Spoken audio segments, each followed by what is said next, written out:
আসসালামু আলাইকুম রহমতুল্লাহি আবরাকাতু। হ্যালো গাইস, সবাই কেমন আছেন? আশা করি আল্লাহর রহমতে ভালো আছেন। আমিও ভালো আছি। আশা করি আপনারা জানাবেন। এই যে দোকানে আসলাম, 2টা মুরগি নিলাম, টমেটো নিলাম, আর কিছু পাই নাই, পেস্ট পাই নাই। আজকে এইভাবে আজকে রান্না হবে।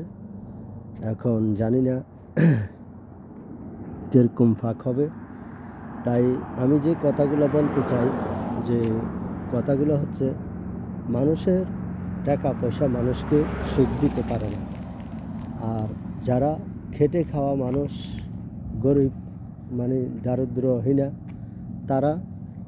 তাদের মনে করেন সুখ আল্লাহ সুবহানাহু ওয়া তাআলা এমন একটা সুখ দেয় তাদেরকে, যে তারা সারাদিন পরিশ্রম করেও ক্লান্ত শরীর নিয়ে যখন রাত্রে খাওয়া দাওয়া করে শুয়ে পড়ে, তখন তাদের পুরা দিনের যে ক্লান্ত পরিশ্রমের, সেই ক্লান্তগুলা আল্লাহ দূর করে দেয়। আর যারা অর্থ সম্পদের মালিক, কালো টাকার পাহাড়ের মালিক, জবরদস্তি জমিন এবং সব কিছু আত্মসাৎ করার মালিক, তাদের সুখ জীবনও আসে না। কেন? তারা খালি যখন 2টা চোখ বন্ধ করে, তারা খালি টাকায় স্বপ্ন দেখে, তারা খালি বাড়ি গাড়ি স্বপ্ন দেখে। তাই তাদের যে সুখ, সেই সুখটা আল্লাহ তাদেরকে দেন নাই।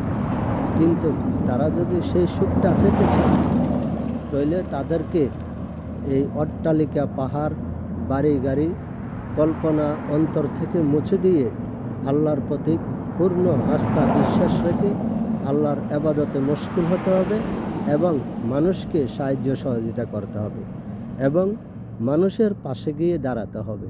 তাইলে তাদের সুখ আসবে। মানুষকে সাহায্য করলে, মানুষকে সহযোগিতা করলে অন্তরে একটা শান্তি আসে, অন্তরে একটা সুখ আসে। সেই সুখটা যারা মানুষের প্রত্যেক মানুষের জন্য সাহায্য করে, তাদেরই সেই সুখটা আছে। কিন্তু যারা নিজেকে কালো টাকার পাহাড় বানিয়ে নিজেকে আত্মগোপনে রাখে, তারা কখনো সুখে থাকতে পারে না, তারা কখনো শান্তিতে থাকতে পারে না। তারা কি করে? তারা বিভিন্ন জায়গায় পেরেশানি হয়ে থাকে, দৌড়াদৌড়ি করে থাকে। আমি কি করব? আমার এই টাকা পয়সা যদি কেউ নিয়ে যায় বা কেউ আত্মসাৎ করে নেয়, তাহলে তো আমি শেষ হয়ে যাব। তারা এই চিন্তা চেতনায় মশগুল থাকে। তাই আমি এই কথাগুলো নিয়ে আজকের এই 3 মিনিট প্লাস একটা ভিডিও দিলাম। সবাই নিজেরাও দেখবেন, অন্যদেরকেও দেখার সুযোগ করে দেবেন। ভালো থাকবেন, সুস্থ থাকবেন। আল্লাহ হাফেজ।